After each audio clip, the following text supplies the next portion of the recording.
Hello and welcome to this first video of our prototype of Shamazaar. You can see some of the dynamic reflections going on here, and I wanted to show you the moons, which are quite a landmark of the original Outcast, and I really wanted those moons to be in 3D for this reboot. And as you can see, they're spinning slowly, nice casted shadows over here, and if you wait long enough, then you will see all those craters appear back from the other side. So it's really sculpted and painted in 3D along the entire surface. Some of the clouds are also moving around the moons, which is kind of weird, but no, this is fantasy world. Let's move on to these rock formations. You can see the shadows that we have now, which are entirely dynamic. There is no baking at all. This allows us to edit the world quicker, and also this will enable us to have all of the dynamic objects in the world cast dynamic shadows, such as the foliage and vegetation moving with the breeze. You will see all the shadows moving on the ground. Same for birds or whatever. And of course, all the characters. If you look at those rock formations, you can see that in the original they were a lot smoother because we couldn't store more than only 1/8 per voxel, so we couldn't do hangovers and stuff like this. So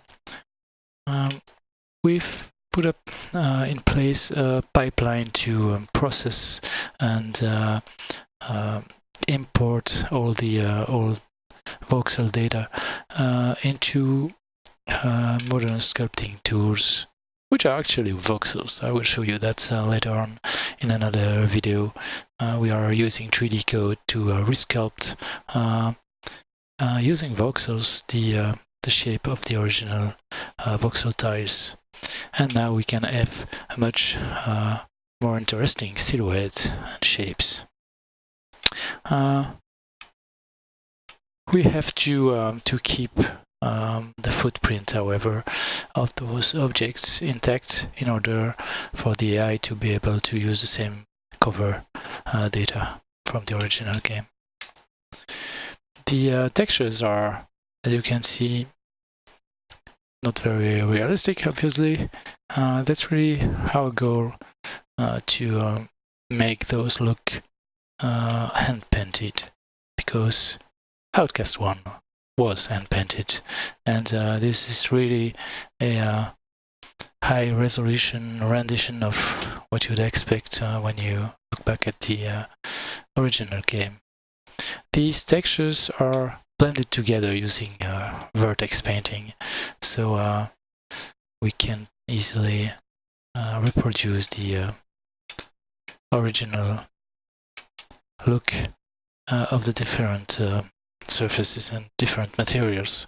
You can see also that the slope of the polygons is used to blend automatically some of the textures, such as the grass over here and the sand over there. Okay, let's move on to the temple over there. Yeah, you can see some glitches in the reflections, of course. This is very early. I wanted to show you the textures of the temple. To show you, these are also non-realistic, and gives a nice look, nice detail look, but still hand-painted look to the objects. Yeah, there's no Tau curves over here. Obviously this is coming later.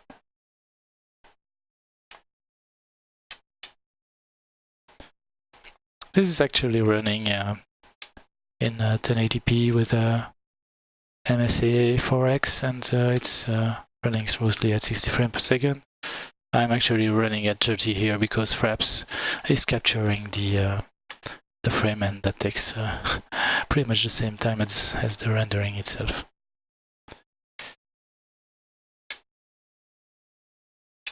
Again, you can see the shadows and the blending of various textures here.